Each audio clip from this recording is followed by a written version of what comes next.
ദേശീയപാത 766 രാത്രിയാത്രാ നിരോധനം പരിഹരിക്കാനുള്ള മേൽപ്പാല പദ്ധതിക്ക് അനുമതി ലഭ്യമാക്കാൻ കേന്ദ്ര റോഡ് ഗതാഗത മന്ത്രാലയത്തോടും കേന്ദ്ര പരിസ്ഥിതി വനം മന്ത്രാലയത്തോടും ചർച്ച നടത്തി 6 ആഴ്ചയ്ക്കകം റിപ്പോർട്ട് സമർപ്പിക്കാൻ സുപ്രീംകോടതി ആവശ്യപ്പെട്ടു.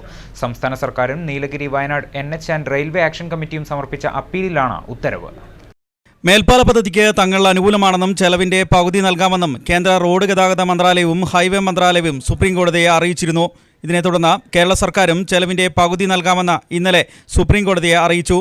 കേന്ദ്ര റോഡ് ഗതാഗതവും ഹൈവേ മന്ത്രാലയവും കേരള സർക്കാരും സമർപ്പിച്ച സത്യവാങ്മൂലം പരിഗണിച്ച് പദ്ധതിക്ക് അനുമതി നൽകണമെന്ന് Nilgiri Wayanad NH and railway action കമ്മിറ്റിയുടെ അഭിഭാഷകർ വാദിച്ചു. എന്നാൽ കേന്ദ്ര സർക്കാരിൻ്റെ 2 വകുപ്പുകൾ തമ്മിൽ പദ്ധതിക്ക് അനുമതി നൽകുന്നത് സംബന്ധിച്ച് അഭിപ്രായ വ്യത്യാസം നിലനിൽക്കുന്നതായി അഡ്വക്കേറ്റ് KK വേണുഗോപാൽ കോടതിയെ അറിയിച്ചു. തുടർന്നാണ് 2 മന്ത്രാലയങ്ങളോടും ചർച്ച നടത്തി റിപ്പോർട്ട് സമർപ്പിക്കാൻ സുപ്രീംകോടതി ആവശ്യപ്പെട്ടത്. ആക്ഷൻ കമ്മിറ്റിക്ക് വേണ്ടി സീനിയർ അഭിഭാഷകൻ retired justice PN Raveendran, PS Sudheer തുടങ്ങിയവർ ഹാജരായി. ഇനി കേന്ദ്ര വനം പരിസ്ഥിതി മന്ത്രാലയത്തിനുള്ള എതിർപ്പ് പരിഹരിക്കുകയാണ് വേണ്ടത്. അതിന് വനം പരിസ്ഥിതി മന്ത്രാലയവും ഉപരിതല ഗതാഗത മന്ത്രാലയവും തമ്മിൽ ചർച്ച നടത്തി 6 ആഴ്ചയ്ക്കുള്ളിൽ സുപ്രീം കോടതിയെ തീരുമാനം അറിയിക്കാനാണ് ആവശ്യപ്പെട്ടിട്ടുള്ളത്. Nilgiri Wayanad NH and railway action committee senior അഭിഭാഷകരെ തന്നെ വെച്ചാണ് സുപ്രീം കോടതിയിൽ ഇപ്പോൾ കേസ് നടത്തിക്കൊണ്ടിരിക്കുന്നത്. അതിൻ്റെതായ എല്ലാ ഗുണഫലങ്ങളും നമുക്ക് ലഭിക്കുകയും ചെയ്യുന്നുണ്ട്. എന്തായാലും രാത്രിയാത്രാ നിരോധന പ്രശ്നത്തിന് ശാശ്വതമായൊരു പരിഹാരം താമസിയാതെ തന്നെ ഉരുത്തിരിയുമെന്നാണ് ഞങ്ങൾ പ്രതീക്ഷിക്കുന്നത്. വയനാട് വിഷൻ, ബത്തേരി. മേപ്പാടി താഴെ അരപ്പറ്റ HML തേയിലത്തോട്ടത്തിനുള്ളിൽ കെണിയിൽ കുടുങ്ങിയ നിലയിൽ പുലിയെ കണ്ടെത്തി. രാവിലെ 7:30 പുലികളാണ് പുലിയെ കണ്ടെത്തിയത്. വനംവകുപ്പിന്റെ നേതൃത്വത്തിൽ വെറ്റിനറി ഡോക്ടർ അരുൺ സക്രയുടെ നേതൃത്വത്തിൽ പുലിയെ മയക്കുവെടിവെച്ച് പിടികൂടി. രാവിലെ 7:30 തോട്ടത്തിൽ ജോലിക്കെത്തിയ തൊഴിലാളികളാണ് കെണിയിൽ കുടുങ്ങിയ നിലയിൽ പുലിയെ കണ്ടത്. അവർ എസ്റ്റേറ്റ് മാനേജ്മെന്റിനെ വിവരമറിയിക്കുകയും അവർ വനംവകുപ്പിനെ അറിയിക്കുകയുമായിരുന്നു. രാവിലെ ജോലിക്ക് വരുന്ന ആൾക്കാർ ഇതിലേക്കൂടെ പണിക്ക് വരുമ്പോൾ പുലിൻ്റെ മുന്നിൽ ചാടി ഓടി വന്ന് മസ്റ്ററിൽ വന്ന് റിപ്പോർട്ട് ചെയ്തു. ആ പ്രകാരം ഫോറസ്റ്റിനെയും മേലധികാരികളെയും അറിയിച്ച് അവർ വന്ന് ഇവിടെ സ്ഥലത്ത് 3 വയസ്സോളം പ്രായമുള്ള പെൺപുലിയാണ് കെണിയിൽ കുടുങ്ങിയത്. തുടർന്ന് south Wayanad DFO P Ranjith Kumar, Meppadi range officer Baburaj എന്നിവരുടെ നേതൃത്വത്തിലുള്ള വനപാലക സംഘം സ്ഥലത്തെത്തി. അപ്പോഴേക്കും പ്രദേശത്ത് ജനങ്ങൾ തടിച്ചുകൂടിയിരുന്നു. ഇവരെ പുലിയുടെ അടുത്തേക്ക് എത്തിക്കാതെ മേപ്പാടി പോലീസിന്റെ സഹായത്തോടെ കയറുകെട്ടി തടയുകയും ചെയ്തു. ഡോക്ടർ അരുൺ സക്രിയയും സംഘവും എത്തുന്നതുവരെ കാത്തുനിൽക്കുകയും ചെയ്തു. ഡോക്ടർ 10 മണിയോടെ സ്ഥലത്തെത്തുകയും 3 തവണ മയക്കുവെടി വെച്ച ശേഷം 10:30 പുലിയെ പിടിച്ച് വനംവകുപ്പിന്റെ കൂട്ടിലാക്കുകയും ചെയ്തു. പ്രഥമ ശുശ്രൂഷ നൽകിയ ശേഷം പുലിയെ പൂക്കോട് വെറ്റിനറി സർവകലാശാലയിലേക്ക് കൊണ്ടുപോയി. വയനാട് വിഷൻ, മേപ്പാടി. ജില്ലയിലെ ആദ്യ ശാസ്ത്ര പാർക്ക് മാനന്തവാടിയിൽ. സമഗ്ര ശിക്ഷ കേരളയുടെ ധനസഹായത്തോടെ ജില്ലയിൽ ആരംഭിക്കുന്ന ശാസ്ത്ര പാർക്കുകളിൽ ആദ്യത്തേത് മാനന്തവാടി വൊക്കേഷണൽ ഹയർ സെക്കൻഡറി സ്കൂളിൽ MLA OR കേളു ഉദ്ഘാടനം ചെയ്തു. ശാസ്ത്രപഠനം രസകരവും പ്രായോഗികമായി പരീക്ഷണം നടത്തി പഠിക്കാനുതകുന്ന തരത്തിലാണ് ശാസ്ത്ര പാർക്ക് ഒരുക്കിയിരിക്കുന്നത്. ശാസ്ത്ര ക്ലാസുകളിൽ പഠിക്കുന്ന തത്വങ്ങളും ആശയങ്ങളും നേരാനുഭവത്തിലൂടെ അറിവ് നിർമ്മാണത്തിന് ഉതകുന്നതാണ് ശാസ്ത്ര പാർക്ക്. മാനന്തവാടി BRCയുടെ നേതൃത്വത്തിൽ സമഗ്ര ശിക്ഷ വയനാട് ജില്ലയിലെ ട്രെയിനർമാരുടെയും CRC കോർഡിനേറ്റർമാരുടെയും നേതൃത്വത്തിലാണ് ശാസ്ത്ര പാർക്ക് ഒരുക്കിയിരിക്കുന്നത്. എല്ലാ വിദ്യാലയങ്ങളിലും ഇത്തരം പാർക്ക് ഒരുക്കുന്നതിന് മുന്നോടിയായി ജില്ലയിൽ മാനന്തവാടിക്ക് പുറമെ കുപ്പാടി GHSS, അച്ചൂർ GHSS എന്നിവിടങ്ങളിലും പാർക്ക് ഈ വർഷം തന്നെ തയ്യാറാക്കും. GVHSS Mananthavady PTA president VK Tulsidas അധ്യക്ഷത വഹിച്ച യോഗത്തിൽ പ്രധാനാധ്യാപിക ലില്ലി മാത്യു സ്വാഗതം ആശംസിച്ചു. സമഗ്ര ശിക്ഷ കേരള വയനാട് ജില്ലാ പ്രൊജക്ട് ഓഫീസർ GN ബാബുരാജ് പദ്ധതി വിശദീകരിച്ചു. ഉപജില്ലാ വിദ്യാഭ്യാസ officer P Anithabai, GVHSS principal Abdul Azeez, BPO OK Sathyan, Vythiri BPO AK Shibu, ശാസ്ത്ര പാർക്ക് കോർഡിനേറ്റർ അനിൽകുമാർ KB എന്നിവരും സംസാരിച്ചു. സമഗ്ര ശിക്ഷ കേരളയുടെ ആഭിമുഖ്യത്തിൽ എല്ലാ വിദ്യാലയങ്ങളിലും ശാസ്ത്ര പാർക്കുകൾ ഒരുക്കാനുള്ള തീരുമാനമെടുത്തിട്ടുണ്ട്. പൊതുവിദ്യാഭ്യാസ സംരക്ഷണത്തിൻ്റെ ഭാഗമായി വയനാട് ജില്ലയിൽ ഒരുക്കുന്ന ആദ്യത്തെ സയൻസ് പാർക്കാണ് GVHSS മാനന്തവാടിയിൽ ഒരുക്കിയിരിക്കുന്നത്. വിവിധ പാഠഭാഗങ്ങളിൽ കുട്ടികൾ പഠിക്കേണ്ട വിവിധ ഉപകരണങ്ങളുടെ ആവിഷ്കാരവും അത് പരീക്ഷിച്ച് കുട്ടികൾക്ക് മനസ്സിലാക്കി പോകാനുള്ള സാഹചര്യമാണ് ഈ ലാബിൽ ഒരുക്കിയിരിക്കുന്നത്. ഇത്തരത്തിലൊരു സയൻസ് പാർക്കിൻ്റെ ഉദ്ഘാടനം കൂടി ഇവിടെ നടത്തുന്നത് എന്ന് പ്രിയപ്പെട്ട വിദ്യാർത്ഥികൾ മനസ്സിലാക്കിയിട്ടുണ്ടാവും, അല്ലെങ്കിൽ മനസ്സിലാക്കണമെന്നാണ് സ്നേഹത്തിൻ്റെ ഭാഷയിൽ പറയാനുള്ളത്. എനിക്കും ഞങ്ങൾക്കൊക്കെ പ്രതീക്ഷ ഇപ്പം നിങ്ങളിലാണ്. തുടർന്ന് മാനന്തവാടി ഉപജില്ലയിലെ ശാസ്ത്രാധ്യാപകരുടെ സംഗമവും ശാസ്ത്ര പാർക്കിൻ്റെ സാധ്യതകളും ചർച്ച ചെയ്തു. വയനാട് വിഷൻ, മാനന്തവാടി. കൽപ്പറ്റ നഗരസഭയിലെ വാനരശല്യത്തിന് പരിഹാരമാകുന്നു. കുരങ്ങുകളുടെ ആവാസ വ്യവസ്ഥയെ പ്രതികൂലമായി ബാധിക്കാതെ നഗരസഭയിലെ കുരങ്ങുശല്യം പരിഹരിക്കുന്നതിന് ഊർജിത നടപടികൾ വേഗത്തിലാക്കുകയാണ് നഗരസഭയും ഫോറസ്റ്റ് അധികൃതരും. കുരങ്ങുകളുടെ ആവാസ വ്യവസ്ഥയെ പ്രതികൂലമായി ബാധിക്കാതെ നഗരസഭയിലെ കുരങ്ങുശല്യം പരിഹരിക്കുന്നതിന് ഊർജിത നടപടികൾ സ്വീകരിക്കാനാണ് തീരുമാനം. നഗരസഭയിലെ മുഴുവൻ വാർഡുകളിലെയും സർവേ നടത്തി കുരങ്ങുകളുടെ എണ്ണം ജനുവരി 30-നകം തിട്ടപ്പെടുത്തും. ഇതിനുശേഷം കുരങ്ങുകളെ പിടികൂടി ടൂറിസം മേഖലയുമായി സഹകരിച്ച പാർക്ക് നിർമ്മിക്കുന്നതടക്കമുള്ള കാര്യങ്ങളാണ് ഉദ്ദേശിക്കുന്നത്. ഇതിനായി വിവിധ വകുപ്പുകൾ ഏകോപിപ്പിച്ച് പ്രവർത്തനങ്ങൾ ശക്തിപ്പെടുത്തും. വനം വകുപ്പ്, ആരോഗ്യവകുപ്പ്, നഗരസഭ എന്നിവരുടെയെല്ലാം മാർഗനിർദ്ദേശങ്ങൾ നേരത്തെ CK ശശീന്ദ്രൻ MLA-യുടെ നേതൃത്വത്തിൽ അവലോകന യോഗം ചേർന്ന് ചർച്ച ചെയ്തിരുന്നു. കുരങ്ങുകളിൽ വന്ധീകരണം നടത്തുന്നതുൾപ്പെടെയുള്ള കാര്യങ്ങൾ യോഗത്തിൽ ഉയർന്നു വന്നിരുന്നു. ഘട്ടം ഘട്ടമായി കുരങ്ങുശല്യം ഇല്ലാതാക്കാനും യോഗം തീരുമാനിച്ചിരുന്നു. കുരങ്ങുശല്യത്തിൽ കൽപ്പറ്റ ടൗൺ നിവാസികൾ പോലും ദുരിതത്തിലാണ്. മാക്സിമം 5 ദിവസത്തേക്ക് ഇത് നിരീക്ഷിക്കും. അപ്പോൾ ഇവർ ആ ഭാഗങ്ങളിലേക്ക് പോകും. അപ്പോൾ കൂട്ടം എവിടെയാണെന്ന് പോയിന്റുകൾ നമ്മൾ ഫിക്സ് ചെയ്യും. പിന്നെ നിങ്ങളുടെ എഴുതി തന്നിട്ടുള്ളതിൽ ചിലപ്പോൾ വലിയ കൂട്ടമായിരിക്കില്ല, ഒരു ചെറിയതായിരിക്കും, അങ്ങനെ ആയിരിക്കും. അത് നമ്മൾ ഒന്നും കൂടി റീവെരിഫൈ ചെയ്യണം. ആ റീവെരിഫൈ ചെയ്യുന്നത് നമ്മൾ 22-ാം തീയതി മുതലാണ് ചെയ്യാൻ പോകുന്നത്. 21-ാം തീയതി നമ്മളിത് ക്രോഡീകരിക്കുമ്പോൾ എന്തെങ്കിലും ഇൻഫർമേഷൻ ഇതിൽ മിസ്സിംഗ് ആണെങ്കിൽ, എന്നാൽ ചിലപ്പോൾ ആരെങ്കിലും ഒരു ലൊക്കേഷൻ വിട്ടു പോയിട്ടുണ്ടാവും. ഇപ്പോൾ 13-14 വാർഡിൻ്റെ വിവരങ്ങളൊന്നും ലഭ്യമല്ല. അങ്ങനെയുള്ള മുറിഞ്ഞുപോയ വിവരങ്ങളെല്ലാം നമ്മളെല്ലാം ക്രോഡീകരിച്ച് ഒരു ഷേപ്പിലെത്തിച്ച് 21-ാം തീയതി നമ്മളിതൊരു ഷേപ്പിലെത്തിച്ച ശേഷം 22-ാം തീയതി നിങ്ങൾ പറഞ്ഞ വോളണ്ടിയേഴ്സ് ആകുക. ചിലരുടെ നമ്പർസ് ഉണ്ട്, ചിലരുടെ നമ്പർസ് ഇല്ല. News bureau, Kalpetta. പൊതുവിദ്യാഭ്യാസ സംരക്ഷണ യജ്ഞത്തിന്റെ ഭാഗമായി പ്രീ പ്രൈമറി സ്കൂളുകൾ ലീഡ്സ് സ്കൂളുകളായി ഉയർത്തുന്നതിന്റെ ജില്ലാതല ഉദ്ഘാടനം നെന്മേനിയിൽ കുന്താണി LP സ്കൂളിൽ നടത്തി. സ്കൂൾ ഓഡിറ്റോറിയത്തിൽ നടന്ന പരിപാടിയുടെ ഉദ്ഘാടനം IC ബാലകൃഷ്ണൻ MLA നിർവഹിച്ചു. ജില്ലാ പഞ്ചായത്ത് പ്രസിഡന്റ് KB നസീമ അധ്യക്ഷയായിരുന്നു. ബ്ലോക്ക് പഞ്ചായത്ത് പ്രസിഡന്റ് ലതാ ശശി, ജില്ലാ വിദ്യാഭ്യാസ ഉപഡയറക്ടർ K പ്രഭാകരൻ, GN ബാബുരാജ് തുടങ്ങിയവർ സംസാരിച്ചു. സമഗ്രമായ പദ്ധതികൾ ഇന്ന് വിവിധ മേഖലയിൽ ഗവൺമെന്റിന്റെ നേതൃത്വത്തിൽ നടത്തിക്കൊണ്ടിരിക്കുകയാണ്. നമുക്കറിയാം, ആദ്യകാലങ്ങളിലൊക്കെ 1 മുതൽ +2 വരെയാണ് വിദ്യാഭ്യാസം നയമെങ്കിൽ ഇന്ന്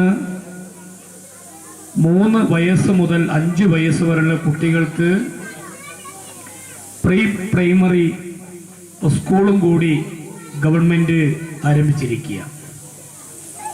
നമ്മുടെ ജില്ലയിൽ 20 വിദ്യാലയങ്ങളാണ് തെരഞ്ഞെടുത്തിട്ടുള്ളത്.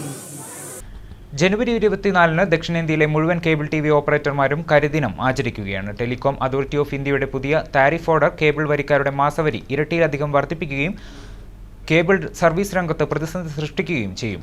ഈ നയത്തിൽ പ്രതിഷേധിച്ചാണ് ജനുവരി 24-ന് രാവിലെ 6 മണി മുതൽ രാത്രി 10 മണി വരെ ചാനലുകൾ സ്വിച്ച് ഓഫ് ചെയ്ത് കരിദിനം ആചരിക്കുന്നത്. ജനകീയ മാധ്യമ കൂട്ടായ്മകളെ സംരക്ഷിക്കാനും കേബിൾ വരിക്കാരുടെ അമിത വരിസംഖ്യ ഈടാക്കുന്ന സാഹചര്യമൊരുക്കുന്ന പുതിയ താരിഫ് ഓർഡറിൽ പ്രതിഷേധിച്ചുള്ള ഈ കരിദിനാചരണത്തിൽ ബഹുമാന്യ കേബിൾ വരിക്കാരുടെ സഹകരണം കേബിൾ ഓപ്പറേറ്റേഴ്സ് അസോസിയേഷൻ അഭ്യർത്ഥിക്കുകയാണ്. ഇത് സംബന്ധിച്ചുള്ള ജനകീയ പ്രതികരണങ്ങളിലേക്ക്. പുതിയ താരിഫ് നിരക്ക് പ്രകാരം ചെറുകിട കേബിൾ ഓപ്പറേറ്റർമാർക്കും ഉപഭോക്താക്കൾക്കും വലിയ രീതിയിലുള്ള സാമ്പത്തിക നഷ്ടമാണ് ഈ താരിഫ് നിരക്ക് പ്രകാരം സംഭവിച്ചിരിക്കുന്നത്. സത്യത്തിൽ ഇതിൻ്റെ ഗുണം അനുഭവിക്കുന്നത് വൻകിട ചാനലുകളും വൻകിട കോർപ്പറേറ്റ് ചാനലുകൾക്കടക്കമുള്ള ആളുകൾക്കാണ് അതിൻ്റെ സാമ്പത്തികമായിട്ടുള്ള ഗുണം ലഭിക്കുന്നത്. ഇപ്പോൾ സാധാരണ ഉപഭോക്താക്കൾ വലിയ സാമ്പത്തിക നഷ്ടം വരുത്തുകയാണ്. അപ്പോൾ ഉടൻ തന്നെ ഈ താരിഫ് നിരക്ക് പുനഃപരിശോധിക്കാനുള്ള നടപടികൾ സ്വീകരിക്കണമെന്നാണ് ആവശ്യപ്പെടുന്നത്. ട്രായ് പുതുതായി നടപ്പിലാക്കിയ ഈ നയം നമുക്കറിയാം, ഇവിടെ സാധാരണക്കാരായിട്ടുള്ള ചാനലുകൾ കണ്ടുകൊണ്ടിരിക്കുന്ന ആളുകളെ, ഗുണഭോക്താക്കളെ വലിയ രീതിയിൽ സാമ്പത്തികമായി പിഴിയുന്നതിന് വേണ്ടിയും അതോടൊപ്പം തന്നെ വൻകിട ചാനലുകാരെ സംരക്ഷിക്കുന്നതിന് വേണ്ടിയിട്ടുള്ള നയമാണ്. തീർച്ചയായും ഇത് തിരുത്തേണ്ടതാണ്. ഇവിടെ സാധാരണക്കാരെ പിഴിഞ്ഞുകൊണ്ട് ഈ വൻകിട ചാനലുകാരെ സംരക്ഷിക്കുന്ന നയം തിരുത്തപ്പെടേണ്ടതാണ്. യാതൊരു തർക്കമില്ല. അതിനെതിരെ ശക്തമായ പ്രക്ഷോഭം തന്നെ സംഘടിപ്പിക്കണമെന്നാണ് എൻ്റെ അഭിപ്രായം. നാഷണൽ ആയുഷ് മിഷൻ കേരള സർക്കാരിന്റെ ഭാരതീയ ചികിത്സാ വകുപ്പ് മുഖേന നടപ്പിലാക്കുന്ന ആയുഷ് ഗ്രാമം പദ്ധതിയിൽ തിരഞ്ഞെടുത്ത മാനന്തവാടി ബ്ലോക്ക് പഞ്ചായത്തിന്റെ ഉദ്ഘാടനം എടവക ഗ്രാമപഞ്ചായത്ത് ഹാളിൽ ബ്ലോക്ക് പഞ്ചായത്ത് പ്രസിഡന്റ് ഗീതാ ബാബു നിർവഹിച്ചു.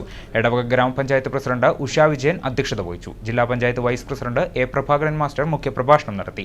Medical officer doctor Preetha medical camp ഉദ്ഘാടനം ചെയ്തു. ഡോക്ടർ സുകേഷ് കുമാർ പദ്ധതി വിശദീകരണം നടത്തി.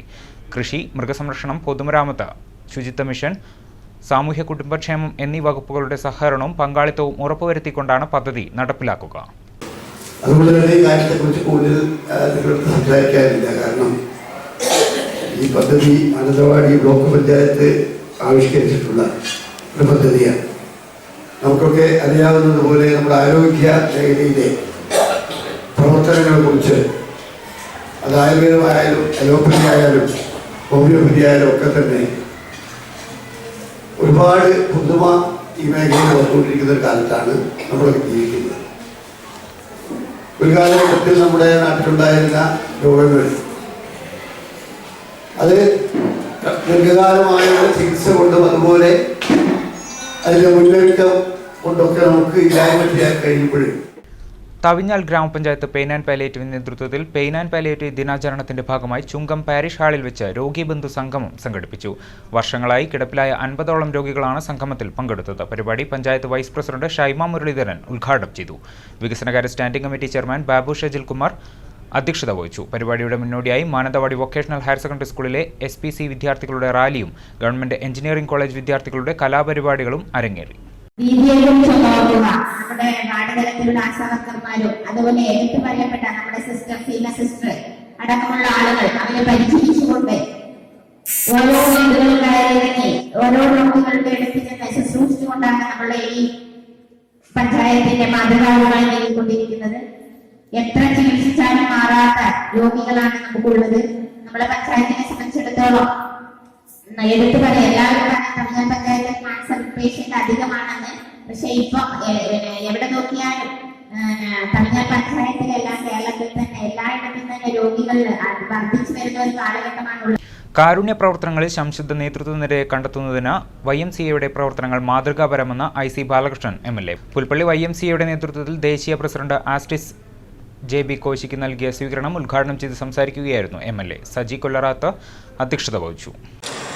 നമ്മുടെ രാജ്യത്ത് ഏത് സംസ്ഥാനത്താണെങ്കിലും എന്തെങ്കിലും പ്രതിസന്ധികളുണ്ടെങ്കിൽ അവിടെയൊക്കെ YMCAയുടെ പ്രവർത്തനം വളരെ ദീർഘവീക്ഷണത്തോടു കൂടി ഉണ്ടാകുന്നു എന്നുള്ളത് അതിയായ സന്തോഷത്തോടെ ഞാൻ കാണുകയാണ്. നമ്മുടെ രാഷ്ട്രപിതാവ് ഇന്ത്യക്ക് സ്വാതന്ത്ര്യം കിട്ടിയതിന് ശേഷം അദ്ദേഹം നമ്മൾക്കും നൽകിയ വലിയ നിർദ്ദേശങ്ങളുണ്ട്. ഒന്ന്, ഈ കൊച്ചു ഭാരതം ഉറങ്ങേണ്ടത് വലിയ കൊട്ടാരങ്ങളിലല്ല, മറിച്ച് ഗ്രാമങ്ങളിലെ കുടിലുകളിലാണ്. കാരുണ്യ പ്രവർത്തനങ്ങളുമായി വിജയ ഹയർ സെക്കൻഡറി സ്കൂൾ വിദ്യാർത്ഥി കൂട്ടായ്മ മാതൃകയാവുന്നു. പുൽപ്പള്ളി വിജയ ഹയർ സെക്കൻഡറി സ്കൂളിൽ നടന്ന ബത്തേരി ഉപജില്ലാ യുവജനോത്സവത്തോടനുബന്ധിച്ച് സ്കൂളിലെ NSS വിദ്യാർത്ഥികൾ നടത്തിയ സ്റ്റാളിൽ നിന്ന് ലഭിച്ച വരുമാനം കൊണ്ട് കഴുത്തിന് താഴെ തളർന്നുപോയ വെങ്കിടേഷിന് വീൽചെയർ നൽകി. വെങ്കിടേഷിന് വീൽചെയർ ഇല്ലാത്തതുമൂലം വീടിന് പുറത്തിറങ്ങാൻ പോലും കഴിയാത്ത അവസ്ഥയായിരുന്നു. സംസ്ഥാന വനിതാ കമ്മീഷൻ ചെയർപേഴ്സൺ MC ജോസഫൈൻ വിദ്യാർത്ഥികളുടെയും അധ്യാപകരുടെയും നേതൃത്വത്തിലാണ് വീട്ടിലെത്തി വീൽചെയർ കൈമാറിയത്. ഗ്രാമപഞ്ചായത്ത് പ്രസിഡന്റ് ബിന്ദു പ്രകാശ് അധ്യക്ഷത വഹിച്ചു. IC ബാലകൃഷ്ണൻ MLAയുടെ പ്രാദേശിക വികസന ഫണ്ട് ഉപയോഗിച്ച് മുളൻകൊല്ലി പഞ്ചായത്തിലെ 8ാം വാർഡിൽ 25 ലക്ഷം രൂപ ചെലവിൽ ടാറിംഗ് പൂർത്തീകരിച്ച സീതാ മൗണ്ട് സേവിംഗ് കൊല്ലി റോഡിന്റെ ഉദ്ഘാടനം IC ബാലകൃഷ്ണൻ MLA നിർവഹിച്ചു. ബിജു പുലിക്കുടിയിൽ അധ്യക്ഷത വഹിച്ചു. ഗ്രാമപഞ്ചായത്ത് പ്രസിഡന്റ് ഗിരിജ കൃഷ്ണൻ, ജിനി ബെനറ്റ് എന്നിവർ സംസാരിച്ചു. ടാറിംഗ് പൂർത്തീകരിച്ച മുളൻകൊല്ലി പഞ്ചായത്തിലെ 15ാം വാർഡ് ചാച്ചിക്കവല പാളക്കൊല്ലി റോഡിന്റെ ഉദ്ഘാടനം IC ബാലകൃഷ്ണൻ MLA നിർവഹിച്ചു. ഗ്രാമപഞ്ചായത്ത് പ്രസിഡന്റ് ഗിരിജ കൃഷ്ണൻ അധ്യക്ഷത വഹിച്ചു. ജില്ലാ പഞ്ചായത്ത് അംഗം വർഗീസ് മുരിയങ്കാവിൽ, ഷെൽജൻ ചാലക്കൽ തുടങ്ങിയവർ സംസാരിച്ചു. മുള്ളൻകൊല്ലിയുടെ സമഗ്ര വികസനം എന്ന നിലക്ക് നമുക്കറിയാം, ഏറെക്കാലം വിവാദമായിരിക്കുന്ന ഇവിടെ നദികളും കായലുകളും ഇല്ലെങ്കിൽ പോലും തീരദേശം എന്നൊരു പേര് മുള്ളൻകൊല്ലിയിലുണ്ട്. ആ തീരദേശ റോഡ് ചില ആളുകളൊക്കെ എന്നെ ആക്ഷേപിച്ചു, അതൊന്നും നടക്കാൻ പോകുന്നില്ല, അതൊക്കെ MLA വെറുതെ പറയുകയാണ്. ഇലക്ഷൻ സമയത്ത് 2011 മുതൽ ആരംഭിച്ചൊരു ശ്രമം നമുക്കിപ്പോൾ യാഥാർത്ഥ്യമായിരിക്കുക. തീരദേശ റോഡിന്റെ തർക്കങ്ങൾ പരിഹരിച്ച് ഇന്ന് ആദ്യ റൗണ്ട് 2 കോടി രൂപ ടെൻഡർ കഴിഞ്ഞ് അതിന്റെ പ്രവൃത്തി ആരംഭിച്ചു. രണ്ടാമതും 1 കോടി അനുവദിച്ചു. രാഷ്ട്രരക്ഷയ്ക്ക് സൗഹൃദത്തിന്റെ കരുതൽ എന്ന പ്രമേയമുയർത്തി SKSSFന്റെ ജില്ലാ കമ്മിറ്റിയുടെ ആഭിമുഖ്യത്തിൽ 2019 ഫെബ്രുവരി 26-ന് കൽപ്പറ്റയിൽ സംഘടിപ്പിക്കുന്ന മനുഷ്യജാലികയുടെ ഭാഗമായി SKSSF പാണ്ടങ്കോട് ശാഖ ഗ്രാമജാലിക സംഘടിപ്പിച്ചു. കഴിഞ്ഞുപോയ കാലങ്ങളിലെ സൗഹൃദങ്ങളെ ഓർമ്മപ്പെടുത്തിക്കൊണ്ട് നടത്തിയ പരിപാടി നാട്ടുകാർക്ക് പുതിയ അനുഭവമായി മാറി. 2019 മോദി അധികാരത്തിലെത്തിയാൽ രാജ്യത്ത് പൊതുതെരഞ്ഞെടുപ്പ് ഉണ്ടാവില്ലെന്ന് KPCC general secretary N. Subramanian. Modi ഭരണത്തിൽ ഭീതിജനകമായ അന്തരീക്ഷമാണ് രാജ്യത്ത് നിലനിൽക്കുന്നതെന്നും അദ്ദേഹം പറഞ്ഞു. ബത്തേരി മീനങ്ങാടി ബ്ലോക്ക് കോൺഗ്രസ് കമ്മിറ്റി നേതൃയോഗം ബത്തേരിയിൽ ഉദ്ഘാടനം ചെയ്ത് സംസാരിക്കുകയായിരുന്നു അദ്ദേഹം.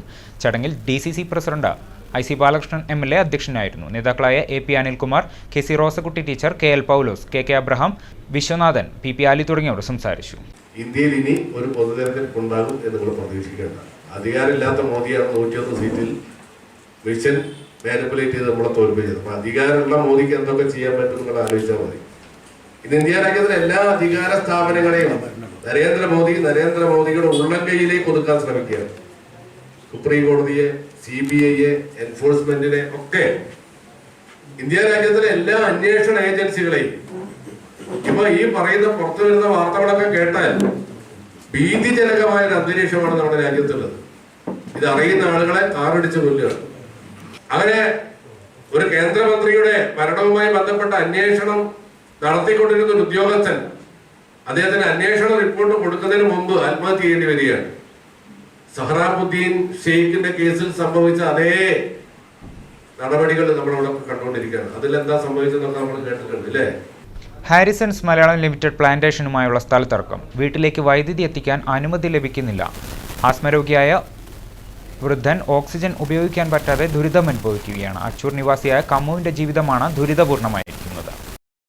വൈത്തിരി പഞ്ചായത്തിലെ 6-ാം വാർഡായ പെരുങ്കോട താമസക്കാരനായ ഇലമ്പിലാക്കൽ കമ്മുവിന്റെ ജീവിതമാണ് ചില വ്യക്തികളുടെ പിടിവാശി കാരണം ദുരിതപൂർണമായിരിക്കുന്നത്. ഇദ്ദേഹം വർഷങ്ങളോളം തൊഴിൽ ചെയ്തിരുന്ന ഹാരിസൺസ് ലിമിറ്റഡ് കമ്പനി തന്നെയാണ് ഇദ്ദേഹത്തിന് എതിരായിരിക്കുന്നത്. കമ്മു ഇപ്പോൾ വീട് വെച്ച സ്ഥലം HMLന്റെ സ്ഥലമാണെന്ന് പറഞ്ഞ് കോടതിയിൽ കേസ് നിലനിൽക്കുന്നുണ്ട്. അതിനാൽ KSEBയിൽ നിന്നും വൈദ്യുതി ലൈൻ വലിക്കുന്നതിന് അനുമതി ലഭിക്കുന്നതിന് തടസ്സം നിലനിൽക്കുന്നു. 24 വർഷം എസ്റ്റേറ്റിൽ തൊഴിലാളിയായിരുന്ന ഇയാൾ ആസ്മ, ഹൃദയ സംബന്ധമായ രോഗങ്ങൾ തുടങ്ങിയവ ബാധിച്ചതിനെ തുടർന്ന് 1994-ൽ കമ്പനിയിൽ നിന്നും പിരിയുകയായിരുന്നു. പിന്നീട് യാതൊരുവിധ ആനുകൂല്യങ്ങളും HML കമ്പനിയിൽ നിന്നും ഇയാൾക്ക് ലഭിച്ചിട്ടുമില്ല. മാത്രമല്ല, കാലങ്ങളുടെ കഷ്ടപ്പാടിന്റെ ഫലമായി നിർമ്മിച്ച വീട്ടിൽ പോലും സമാധാനമായി ഒരു ദിവസം പോലും ജീവിക്കാൻ പറ്റാത്ത അവസ്ഥയിലാണ് ഇയാൾ. ആസ്മ രോഗം പിടിപെട്ട കമ്മുവിന് 24 മണിക്കൂർ ഓക്സിജൻ ആവശ്യമാണ്. ഇത് വീട്ടിൽ നിന്നും നൽകണം. ഓക്സിജൻ യന്ത്രം പ്രവർത്തിക്കണമെങ്കിൽ വൈദ്യുതിയും ആവശ്യമാണ്. ആശുപത്രിയിൽ പോകണമെങ്കിൽ 500 രൂപയിൽ പരം ചെലവും വരും. സാധാരണക്കാരായ ഈ കുടുംബത്തിന് ഈ ചിലവ് താങ്ങാനാവാത്തതാണ്. ഇവരുടെ രോഗവിവരം സംബന്ധിച്ച സർട്ടിഫിക്കറ്റ് ഉൾപ്പെടെയുള്ള പരാതി ജില്ലാ കളക്ടർക്കും പഞ്ചായത്തിനും വില്ലേജ് ഓഫീസർക്കും ഉൾപ്പെടെ നൽകിയതാണ്. ആരൊക്കെ ഇടപെട്ടിട്ടും ഒരു തരത്തിലുള്ള സഹായവും ഈ കുടുംബത്തിന് ലഭിച്ചിട്ടില്ല. എനിക്ക് സുഖമില്ലാണ്ടായിട്ട് കുറേ ഞങ്ങളിത് ഈ വീട് മാറിയതുകൊണ്ട് ഇവർ കേസ് കൊടുത്തില്ല കമ്പനി, വീട് കിട്ടിയെന്ന് പറഞ്ഞാണ്ട്. അതുകൊണ്ട് കറണ്ടിനൊക്കെ ഇവർ കട്ടാക്കിയില്ല. കറണ്ടിന് ഞങ്ങൾ കലക്ടറെടുത്ത് പോയി 2 വട്ടം. കലക്ടർ തരാമെന്നൊക്കെ പറഞ്ഞാണ്ട് KCBക്ക് അയക്കാന്നൊക്കെ പറഞ്ഞാൽ ഇതുവരെ ഒരു വീടുമില്ല. എനിക്കത് ഇത് വെക്കാണ്ട് ഒരു കൈ തൊട്ടില്ലേന്. ഇത് ഓക്സിജൻ കിട്ടാണ്ട് ഞാനിപ്പോൾ പണിയിരുന്നവരാരോ സമ്മാനം പറയുന്നത് എനിക്കറിയില്ല. ഞാൻ കുറേ കാലം ഇതിന് നടക്കൽ തുടങ്ങിയിട്ട്. കഴിഞ്ഞ ദിവസം HMLന്റെ നേതൃത്വത്തിൽ നടന്ന പ്രളയദുരിതബാധിതർക്കുള്ള ധനസഹായ വിതരണ ചടങ്ങ് ഉദ്ഘാടനം ചെയ്യാനെത്തിയ CK ശശീന്ദ്രൻ MLA കമ്മുവിന് വേണ്ട സഹായം നൽകാൻ തയ്യാറാകണമെന്ന് പരസ്യമായി അഭ്യർത്ഥിക്കുകയും ചെയ്തിരുന്നു. HML കമ്പനിക്ക് അവിടെ കറണ്ട് വലിക്കാൻ സമ്മതിക്കുന്നില്ല. അതൊരു വലിയ പ്രയാസമാണ്. അത് നിങ്ങൾ ഒരു ഓപ്പൺ അപ്പീൽ ഞാൻ നടത്തുകയാണ്. നമുക്ക് ചിലതിലൊക്കെ ഒരു മാനുഷിക പരിഗണന വേണമല്ലോ.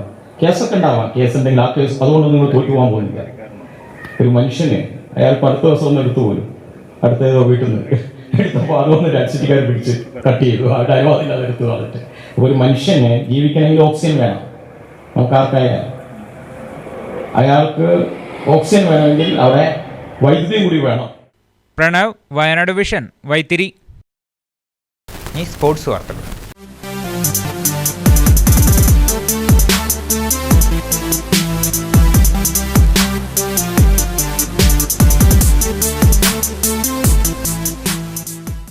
Kerala academy of engineering, Kallody Orappu, AVK metals, Wayanad vision channel എന്നിവയുടെ സംയുക്താഭിമുഖ്യത്തിൽ ഏകദിന സൗഹൃദ ക്രിക്കറ്റ് മത്സരം സംഘടിപ്പിച്ചു. കൽപ്പറ്റ അമ്പിലേരി നഗരസഭാ സ്റ്റേഡിയത്തിൽ നടന്ന മത്സരത്തിൽ റിപ്പോർട്ടേഴ്സ് 11-ഉം ഓഫീസേഴ്സ് 11-ഉം തമ്മിലായിരുന്നു മത്സരം.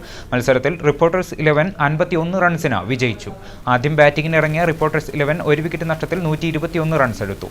മറുപടി ബാറ്റിംഗിനിറങ്ങിയ ഓഫീസേഴ്സ് 11 69 റൺസ് എടുക്കുന്നതിനിടെ എല്ലാവരും പുറത്തായി. 97 റൺസ് എടുത്ത കൽപ്പറ്റ റിപ്പോർട്ടർ അനൂപ് വർഗീസാണ് man of the match. Kalpetta ബ്യൂറോയിലെ ജാഷിദ് അബ്ദുൾ കരീമാണ് മികച്ച ബൗളർ. വിജയികൾക്കുള്ള ട്രോഫികൾ Wayanad vision executive news editor Ratheesh Vasudevan വിതരണം ചെയ്തു. വിജയികൾക്കുള്ള മുഴുവൻ ട്രോഫികളും മാനന്തവാടി, കല്ലോടി, ഒരപ്പ്, AVK മെറ്റൽസ് ആണ് സ്പോൺസർ ചെയ്തത്.